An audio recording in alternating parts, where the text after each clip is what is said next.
बिस्मिल्लाहिर्रहमानिर्रहीम। तो अब हम एक नया टॉपिक स्टार्ट करने जा रहे हैं, that is laws of motion. तो यहाँ पर हम डिस्कस करेंगे लॉज ऑफ मोशन, उनके उसके साथ रिलेटेड एमसीक्यूज और न्यूमेरिकल्स को। लेट स्टार्ट करते हैं। सबसे पहले हम जो है ना, एक वर्टिकल पुली का सिस्टम है हमारे पास, जिसमें एक पुली जो है वो पुली जो है इसके ऊपर से रस्सी पास कर रही है, और इसके साथ दो मैसेज अटैच हैं। एक M1 मैस आपके पास है, और सेकंड क्या है आपके पास है, M2 मैस है। तो जब एक जो होगी वो आपके पास वर्टिकली अपवर्ड मूव करेगी, तो एक मैस जो है वो आपके पास वर्टिकली डाउनवर्ड मूव करेगी। तो ये पुली का जो है आपके पास रूल है। तो इसमें अगर कंसीडर करते हैं कि ये वाली आपके पास ये mass M1 it's a moving downward, तो इसकी इक्वेशन बनेगी T माइनस M1 इंटू जी। अब इसका एक्सेलरेशन वर्टिकली डाउनवर्ड है, तो यहाँ पर आपने माइनस M1 लिखना है। और ए सेकंड आपके पास ये वाली पूरी जो है it's a moving vertically upward, तो इसमें T minus M2 into g, और ये आपके पास क्या आ जाएगी, M2A आ जाएगी। तो अब आपके पास दो इक्वेशंस हैं, ये और ये। अगर इन इक्वेशंस को आप ऐड करते हैं तो टेंशन आपके पास आ जाएगी, और टेंशन का जो है वो फार्मूला क्या है आपके पास, ये वाला है। कीप इन माइंड, जब आपके पास टेंशन आपने लेनी है तो इनको आप क्या करते हैं, इक्वेशंस को ऐड करें। टी और टी आपके पास ऐड होकर, तो टेंशन में आपके पास है 2 times product of the message, product of the message जो पुली के ऊपर से पास कर रही हैं वर्टिकल पुली में, divided by total mess M1 plus M2 multiplied by, और न्यूमरेटर को मल्टीप्लाई करना है आपने किसके साथ, एक्सेलरेशन ड्यू टू ग्रेविटी के लिए। और एक्सेलरेशन में जो अब आपके पास जब एक्सेलरेशन लेंगे तो वो डिफरेंस ऑफ द मैसेज है, ये आपके पास divided by total mass multiply by acceleration. तो ये इक्वेशन जो आपके पास है इसको नाम देते हैं ए का, और इस इक्वेशन को नाम देते हैं बी का। इक्वेशन नंबर ए और इक्वेशन नंबर बी से जो है ना, आप अगर दोनों को ऐड करेंगे तो आपके पास टी आ जाएगी, अगर सबट्रैक्ट करते हैं तो आपके पास क्या आ जाएगा, एक्सेलरेशन आएगा। तो वर्टिकल पुली सिस्टम के लिए आपने एक्सेलरेशन का ये वाला फार्मूला यूज करना है, और टेंशन के लिए आपने या फोर्स के लिए आपने ये वाला फार्मूला यूज करना है। तो ये फार्मूला था। नेक्स्ट हमारे पास तो ये आपके पास है, यहाँ पर ये जो ना हॉरिजेंटल एक पुली आपके पास जो ना ये फ्रिक्शनलेस सरफेस है, इसके ऊपर मूव कर रही है। तो जब ये पुली इसके ऊपर, तो इसके लिए आपके पास M1 के लिए T is equal to M1 into a. जब ये सेकंड पुली है, सेकंड पुली के लिए आपके पास देखें ये वर्टिकली डाउनवर्ड जा रही है, तो tension T minus M2 into g, और ये आपके पास M2 इंटू ए। तो यहां से जो अब आपके पास टेंशन की वैल्यू आ रही है that is equal to force, वो M2 इंटू ए प्लस जी के इक्वल आ जाएगी, और M2 इंटू आपके पास ए प्लस जी के इक्वल आ जाएगी। अब ये भी टेंशन है और ये भी टेंशन है, इन दोनों को आप क्या करते हैं, इक्वेट करते हैं, और ये टेंशन किसकी इक्वल होगी, स्ट्रिंग की इक्वल। यहाँ पर इन दोनों को आपने क्या किया, इक्वेट किया, M1 प्लस M2 आ गया आपके पास, या ऐड कर दें आप इस इक्वेशन को और इस इक्वेशन को, इक्वेट करेंगे तो फिर भी बात वहीं आ जाएगी, आपको ऐड करना पड़ेगा। एडिंग 1 एंड 2, तो एक्सेलरेशन आपके पास ये के इक्वल आ जाएगा, और टेंशन आपके पास ये। अब यहाँ पर देखें कि horizontal spring mass system, horizontal spring mass system कह रहा हूँ, कि जब आपके पास एक पुली हॉरिजेंटली मूव करेगी तो उसमें जो एक्सेलरेशन है, एक्सेलरेशन में वो आपके पास वर्टिकल वाली पुली आ रही है। एक्सेलरेशन जो है ये आपके पास M2 की डायरेक्शन में vertical divided by mass M1 plus M2 into g, और टेंशन में आपके पास क्या है, M1 into M2 divided by M1 plus M2 into g. तो फोर्स जो है वो वर्टिकल पुली में ज्यादा होगी, जबकि हॉरिजेंटल, जब एक हॉरिजेंटल है और दूसरी वर्टिकल है उस वक्त क्या है, फोर्स कम होगी, क्योंकि यहाँ पर 1 का फैक्टर है, और पिछले केस में यहाँ पर आप देखें तो ये क्या है, 2 का फैक्टर है। ओके जी, नेक्स्ट हमारे पास है कि एक मैन एलिवेटर जो है ना, उसमें कैलकुलेशन करना पड़ेगी हमारे पास कि एलिवेटर ये लिफ्ट अपवर्ड जा रही है, डाउनवर्ड जा रही है, तो वो फ्री फॉल कर रही है, तो अपेरेंट वेट और रियल वेट के बारे में। अब यहाँ पर ये कांस्टेंट वेलोसिटी के साथ मूव कर रही है, तो कांस्टेंट वेलोसिटी के साथ मूव करेगी तो एक्सेलरेशन किसके इक्वल हो जाएगा, जीरो के इक्वल। तो यहाँ पर R माइनस एम जी किसके इक्वल आ गया, जीरो के equal. R is equal to M जी। तो जब लिफ्ट जो है वो कांस्टेंट वेलोसिटी के साथ या जीरो एक्सेलरेशन के साथ मूव करती है, तो अपेरेंट वेट और रियल वेट क्या होते हैं आपके पास, इक्वल होते हैं। अब यहाँ पर लिफ्ट आपकी एक्सेलरेट हो रही है अपवर्ड, कितने एक्सेलरेशन ए के साथ। अब ये जो आर है इसका अपेरेंट वेट वो, और ये है इसका एम जी, ये तो इनके लिए ये आपके पास इक्वेशन बनेगी R minus M G is equal to M A. तो आपकी जो स्प्रिंग बैलेंस होगा या वेट होगा वो आपके पास बढ़ जाएगा। और इसकी रीजन क्या है, इसकी रीजन ये है कि आपका टोटल एक्सेलरेशन क्या कर रहा है, इंक्रीज कर रहा है। तो जब लिफ्ट वर्टिकली अपवर्ड मूव करती है with the acceleration A is not equal to zero, तो उस वक्त आपका रियल वेट क्या है, इंक्रीज हो जाता है। नेक्स्ट हमारे पास है कि अब लिफ्ट जो है वो वर्टिकली डाउनवर्ड आ रही है, जबकि एक्सेलरेशन ए के साथ और ए जीरो के इक्वल है नहीं है। तो जब इस केस में आपके पास आर माइनस एम जी, तो ये वर्टिकली डाउनवर्ड है तो minus m two into a करें, तो आर आपके पास क्या आ जाएगा, that is equal to m into g minus a. तो अब जो स्प्रिंग बैलेंस की रीडिंग होगी वो, या वेट होगा या अपेरेंट वेट होगा, वो अब आपका क्या हो रहा है, डिक्रीज हो रहा है। इस केस में जब आपकी लिफ्ट जो है वो फ्रीली फॉल करती है, फ्रीली फॉल करती है तो एक्सेलरेशन ए किसके इक्वल हो जाएगा, जी के इक्वल। तो आर माइनस फ्रीली फॉल के लिए एम जी किसके इक्वल आ गया, ये आपके पास फ्रीली फॉल कर रही है माइनस एम इंटू जी, ये और जी, जी किसके इक्वल हो जाए, सॉरी फ्रीली फॉल कर रही है। तो आर यहाँ पर आपने ए को क्या करना है, जी के इक्वल पुट कर देना है। फ्रीली फॉल में आर ने ये इक्वेशन इसमें, सॉरी इस इक्वेशन को फ्रीली फॉल में आपने R is equal to m into g minus g कर दिया आपने, तो ये जीरो हो गया। तो दैट इज कॉल्ड वेटलेसनेस। तो जब आपकी लिफ्ट जो है वो फ्रीली फॉल करती हुई कितने एक्सेलरेशन के साथ, a is equal to g is equal to 10 metre into second की पावर माइनस टू के साथ, तो आपका स्प्रिंग बैलेंस जो होगा या आपका अपीरेंट वेट होगा वो किसके इक्वल हो जाएगा, R is equal to zero के इक्वल। तो यहाँ पर मैं इसको समरी कर रहा हूँ, और समरी में एक स्लाइड के ऊपर करता हूँ, मैं स्लाइड इंसर्ट करता हूँ कि अगर आपकी लिफ्ट जो है ए अगर आपके पास जीरो, या लिफ्ट आपकी lift is at rest, lift is at rest, तो आर किसके इक्वल होगा, एम जी के इक्वल होगा। ठीक है, अगर आपके पास ए इज इक्वल टू जी है और फ्रीली फॉल है, डाउनवर्ड आ रही है, तो आर किसके इक्वल हो जाएगा, जीरो के equal, that is called weightlessness. अगर आपकी लिफ्ट अपवर्ड जा रही है एक्सेलरेशन ए के साथ, तो आर आपका किसके इक्वल होगा, एम इंटू जी प्लस ए। अगर आपकी लिफ्ट जो है वो वर्टिकली डाउनवर्ड आ रही है एक्सेलरेशन ए के साथ, तो आपका जो आर होगा that is equal to m into g minus a. तो ये आपने देखना है कि इसमें आपका वेट जो अपेरेंट वेट वो कम होगा, इस केस में अपेरेंट वेट बढ़ जाएगा, इस केस में अपेरेंट वेट चेंज नहीं हो जाएगा, और इस केस को कहते हैं वेटलेसनेस। नेक्स्ट हमारे पास है कि अ 400 kg lift is accelerating upward. अब यहाँ पर लिफ्ट का एक्सेलरेशन ए है, ये किधर है आपके पास, अपवर्ड है। मैस कितना है आपके पास, 4000 kg है। ठीक है, tension T, T is equal to R, ये आपके पास कितनी है, 48,000 न्यूटन है। जी आपके पास कितना है, 10 मीटर पर सेकेंड स्क्वायर है। ये आपके पास सारा डाटा आ गया इस प्रॉब्लम का। तो फाइंड क्या करना है, एक्सेलरेशन फाइंड करना है। अब यहाँ पर हिंट हमें कहां से मिल रहा है कि लिफ्ट इज एक्सेलरेटिंग अपवर्ड, तो T is equal to R is equal to m into g plus a. ये वाला फार्मूला मैं यूज करूंगा, ये फार्मूला यहाँ पर यूज हो रहा है। ठीक है, वैल्यू पुट करने के बाद एक्सेलरेशन कितना आ रहा है, 2 metre per second square. So this is our correct option.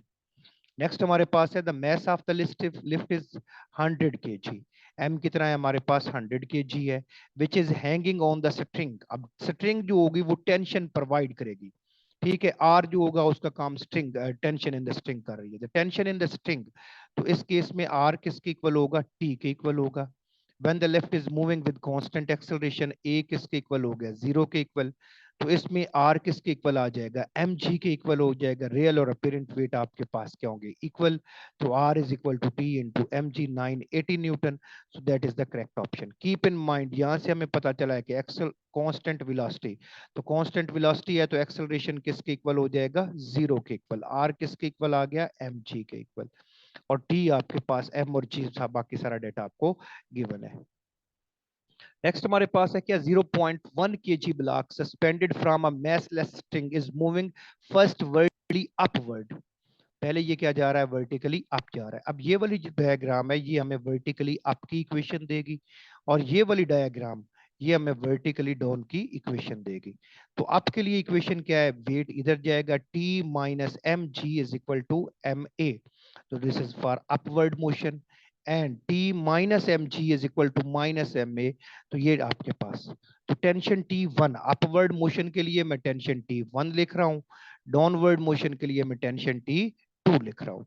तो यहां से अब आपके पास ये T1 और ये T2, यहां से अब आपको नजर आ रहा है कि T1 में एक्सेलरेशन आपका बढ़ रहा है और T2 में एक्सेलरेशन आपका क्या हो रहा है, कम हो रहा है। तो T1 is greater than T2, ये तो पॉसिबल है। अब हम अपने ऑप्शन चेक करेंगे, T2 is greater than T1, ये पॉसिबल नहीं है। अब इसको चेक करना है T1 माइनस T2, T1 आपके पास कैलकुलेट करते हैं।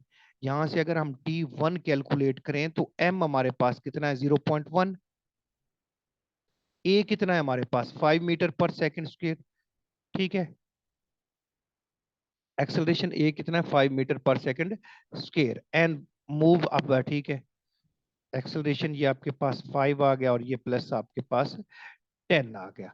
यहां से अगर आप चेक करते हैं, एम आपके पास वही होगा और जी आपके पास क्या आ जाएगा, एक्सेलरेशन जी 10 - 5।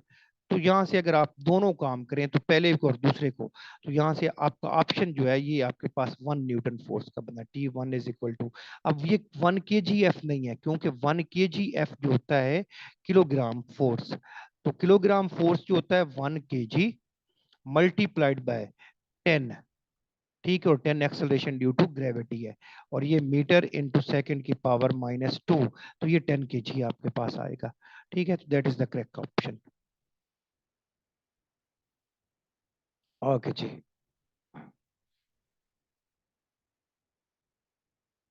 नेक्स्ट हमारे पास है a glass plate can tolerate a maximum weight of 12 kg।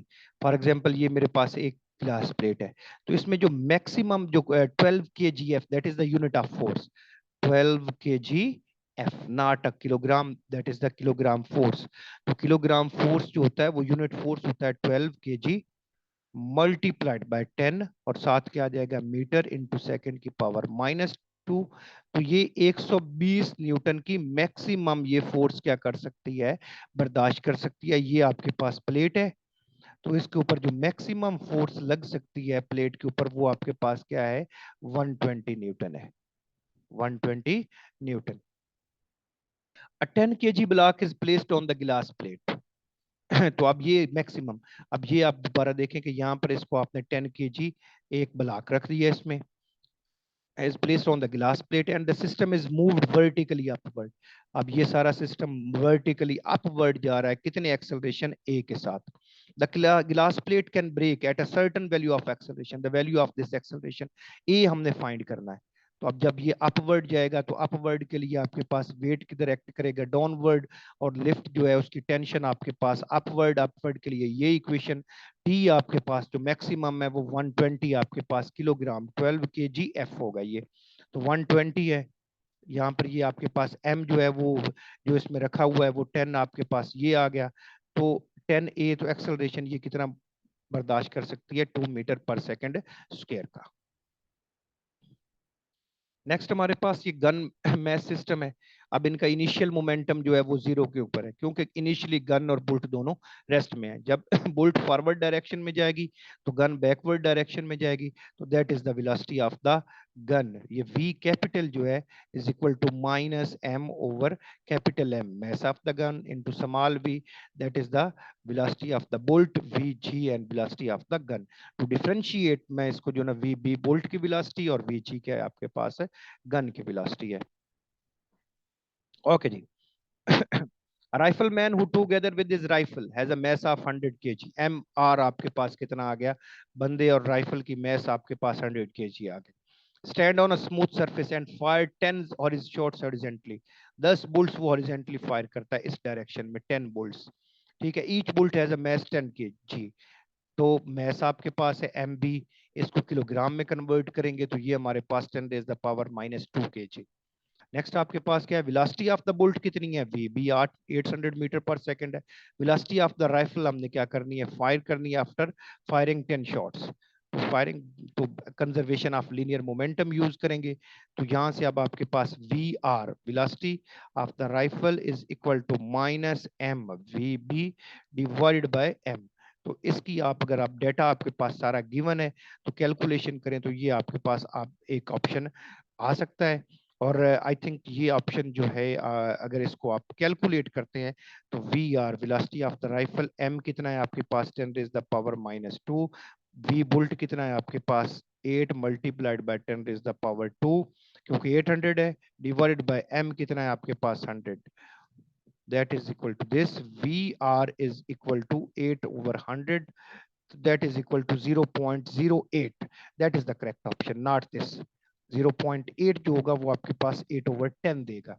जबकि यहाँ पर हमें पता चल रहा है कि बी राइफल जो है 8 over 100 है, तो ये आपके पास 8 over 100 जो होगा that will be equal to 0.08 metre पर second, that is the correct option। Next हमारे पास एक problem of a block on a smooth horizontal plane. तो ये इसके ऊपर हॉरिजॉन्टल फोर्स एक्ट कर रही है, इसका ये नॉर्मल कंपोनेंट v और ये r एक दूसरे को कैंसिल कर रहे हैं। तो वर्टिकल मोशन में r minus M G is equal to 0, r is equal to M G के इक्वल आ गया। तो हॉरिजॉन्टल मोशन कितने एक्सेलरेशन के साथ होगी, a is equal to F over M के साथ। अब यही फोर्स जो है आपके पास वो एक एंगल के ऊपर एक्ट कर रही है। तो वर्टिकल डायरेक्शन में आपके पास क्या कंपोनेंट बनेगा, जरा इस फोर्स को रिजॉल्व करते हैं। तो ये एफ साइन ऑफ थीटा और इधर क्या आ गया आपके पास एक्स कॉज ऑफ थीटा। तो ये एक्सेलरेशन जो है ये भी आपके पास क्या है, कौन सी डायरेक्शन में, हॉरिजॉन्टल डायरेक्शन में है ये आपके पास। तो ए आपके पास, अब हॉरिजॉन्टल कंपोनेंट आप देखें तो F cause of theta force है, मैस आपके पास क्या आ गई एम और ब्लॉक का एक्सेलरेशन ए है। ये आप ऐसे समझिए कि एक बच्चा जो है वो एक गाड़ी जो है वो किसी एंगल के ऊपर खींचता हुआ लेकर जा रहा है, ये वही वर्क डन वाली सिचुएशन है। और वर्टिकल अगर कंपोनेंट देखें तो वर्टिकल आर और ये एक ही डायरेक्शन में है, तो R plus F sine of theta that is equal to M जी। तो यहां से नॉर्मल रिएक्शन इस केस में आ जाएगा M G minus F sine of theta. तो कीप इन माइंड कि जब आपके पास फोर्स इस डायरेक्शन में थी, इस डायरेक्शन में, उस वक्त नॉर्मल रिएक्शन एम जी इधर था और आर क्या था आपके पास इधर, R is equal to M G. और जब इस केस में, तो इस केस में ये जो नॉर्मल रिएक्शन है ये क्या हो गया, कम हो गया। तो जब आप ब्लॉक के ऊपर, इस ब्लॉक के ऊपर इसको पुल करेंगे और जो फोर्स होगी वो एंगल थीटा बनाएगी हॉरिजेंटल के साथ, तो in this case normal reaction क्या हो जाएगा, कम हो जाएगा एज कंपेयर टू व्हेन जब आपके पास ब्लॉक भी हॉरिजेंटल सरफेस के ऊपर पड़ा हुआ है और फोर्स भी क्या है हॉरिजेंटली उसके ऊपर एक्ट कर रही है। तो इस वाले केस में, इससे पिछला केस जो था इस केस में, तो यहाँ पर आर एम जी के इक्वल है। ओके जी। नेक्स्ट आपके पास है टू बॉडीज इन कांटेक्ट। जब दो बॉडी कोलिजन में अक्सर इकट्ठे होते हैं तो उनका जो कंबाइन एक्सेलरेशन होता है that is equal to a is equal to F over F और divided by m one plus m two. और ये इसके ऊपर फोर्स लग रही है, तो इससे प्रॉब्लम बहुत कम आते हैं। Next three body in the contact. जब तीन ऑब्जेक्ट एक दूसरे कोलिजन में आपके पास है तो उस वक्त आपके पास जो एक्सेलरेशन होगा a is equal to F divided by m one plus m two plus m three. तो ये थ्री ऑब्जेक्ट्स आपके पास है। हमारे पास है स्टैटिक फ्रिक्शन, फोर्स बिटवीन, जब आपके पास कोई ऑब्जेक्ट जो है रेस्ट में है तो उसके दरमियान और सरफेस के दरमियान जो फोर्स होती है that is called static friction. और ये म्यू एस जो है coefficient of a static friction है। और इसमें ये एफ एम एस ये मैक्सिमम स्टैटिक फोर्स है। और मैक्स जब आपकी अप्लाइड फोर्स जो है इस मैक्सिमम से ग्रेटर हो जाएगी उस वक्त आपका ऑब्जेक्ट क्या करना शुरू कर देगा, मूव करना शुरू हो जाएगा। और जब आपका ऑब्जेक्ट मूव करेगा तो उस वक्त फ्रिक्शन क्या हो जाएगी, कम हो जाएगी। और जब आपकी जो अप्लाइड फोर्स है इस मैक्सिमम स्टैटिक फोर्स से कम होगी तो अब आपका ऑब्जेक्ट जो है वो मूव नहीं करेगा। तो ये नॉर्मल फोर्स है। तो जो कोएफिशिएंट ऑफ स्टैटिक फ्रिक्शन है ये दो फोर्सेस का रेशियो है, तो इसका कोई यूनिट भी नहीं है, that is the normal force. ये आपके पास क्या है, स्टैटिक कोएफिशिएंट आ गया, ये प्योर रेशियो है, इसका कोई यूनिट नहीं है। द वैल्यू ऑफ एस ये किसके ऊपर डिपेंड करती है, पॉलिश सरफेस है, रफ सरफेस है उसके ऊपर, और उनके दरमियान जो है ना स्मूथ है क्या है the force of a static friction F S is equal to the applied force. ठीक है। तो एफ एस को अप्लाइड फोर्स कहते हैं और ये zero to F M S maximum, जब जीरो होगी तो अप्लाइड फोर्स एफ एस को आप, बेहतर है कि आप अप्लाइड फोर्स के सेंस में देखें। एफ अप्लाइड जो हम एक्सटर्नली अप्लाइड करेंगे, अगर हमारी एक्सटर्नल फोर्स जो हम बाहर से खुद अप्लाई कर रहे हैं जिसके लिए हमें कीमत अदा करना पड़ेगी, अगर उसकी वैल्यू इससे कम है तो आपका ऑब्जेक्ट कभी भी मूव नहीं करेगा। और जब इस अप्लाइड की वैल्यू इससे ज्यादा हो जाएगी, अब आपका ऑब्जेक्ट क्या करेगा, मूव करेगा। और अब जब ऑब्जेक्ट मूव करेगा तो उस वक्त जो फ्रिक्शन होगी that is called kinetic friction. Next आपके पास एफ एस, ये जो आप जब के पास एफ अप्लाइड है, ये ठीक है अप्लाइड फोर्स है, ये एक्सटर्नल फोर्स है, ये हो सकती है एफ एम एस के। अगर ये इससे कम है अप्लाइड फोर्स तो आपका ऑब्जेक्ट कभी भी मूव नहीं करेगा। अगर इसके बराबर है या तो उस वक्त आपका ऑब्जेक्ट मूव करना शुरू करेगा। अगर इससे बहुत ज्यादा बराबर हो गई है, इससे ग्रेटर हो गई है, तो फिर अब आपका कोएफिशिएंट स्टैटिक से किस में चला जाएगा, काइनेटिक में। Kinetic friction is define as the force that acts between the moving surface. जब आपके पास दो ऑब्जेक्ट्स मूव करते हैं तो उनके दरमियान जो फोर्स ऑफ फ्रिक्शन होती है उसका क्या कहते हैं, काइनेटिक फ्रिक्शन। और काइनेटिक फ्रिक्शन का कोएफिशिएंट किसके इक्वल है, म्यू के इक्वल है। और ये भी रेशियो है force between the normal force experience by the body and dry smooth, ठीक है, काइनेटिक फ्रिक्शन में। ओके जी, ये म्यू एस और म्यू के की रेशियो। म्यू के आपके पास क्या है, काइनेटिक फोर्स है, वो फोर्स जिससे ऑब्जेक्ट मूव करवाने के लिए, और इसका क्या है, नॉर्मल रिएक्शन है। और म्यू एस जो होगा आपके पास यहां से, अगर आप म्यू एस और म्यू के की रेशियो लें that is equal to mu S के साथ है F M S over R maximum static force, और इसमें आपके पास क्या है, म्यू के में क्या है, आर ओवर एफ के नॉर्मल फोर्स है। तो ये और ये आपके पास म्यू एस, ठीक है, ओवर म्यू के किसके इक्वल आ गया, that is equal to maximum static force divided by F K. तो मैक्सिमम स्टैटिक फोर्स ये आपके पास ज्यादा होगी काइनेटिक से, तो आपके पास म्यू एस और म्यू के, आपके पास बोथ म्यू के and mu S represent the ratio of the magnitude, तो इनका कोई यूनिट भी नहीं है। तो यहाँ पर मैं इसकी समरी कर रहा हूँ कि म्यू एस स्टैटिक कोएफिशिएंट के लिए आपके पास यूनिट होगा एफ के ओवर आर, ठीक है। F M S coefficient dynamic जब होगा काइनेटिक फ्रिक्शन के लिए एफ के ओवर आर आ जाएगा। म्यू एस ये स्टैटिक फोर्स का कोएफिशिएंट, ये स्टैटिक फ्रिक्शन का, ये बड़ा होता है किससे, म्यू के से। तो ये एमसीक्यूज पॉइंट बन सकते हैं। ओके जी, अब असल हमारे न्यूमेरिकल्स यहां से आए हैं। A force of 200 newton is required to push a car of 500 kg slowly at a constant speed on a level road, ठीक है। मिनिमम फोर्स आपको 200 चाहिए। अगर 200 से आपकी फोर्स कम है तो आपका ऑब्जेक्ट मूव नहीं करेगा। आपका ऑब्जेक्ट मूव करेगा उस वक्त जब आपकी फोर्स जो है वो 200 से क्या है, बढ़ जाएगी। तो अब आप कितनी फोर्स अप्लाई कर रहे हैं, मैस कितना है आपके पास 500 kg, और आप कितना अप्लाई कर रहे हैं 500, तो नेट फोर्स आप निकालें। नेट आपके पास क्या है, 500 minus 200 is equal to 300 newton. अब आपने ये नहीं समझना कि हम तो 500 एक्ट कर रहे हैं तो एक्सेलरेशन, क्योंकि 200 जो है न्यूटन फोर्स वो जाय हो रही है किसके ऊपर, काम करने के लिए, टू ओवरकम द फ्रिक्शन।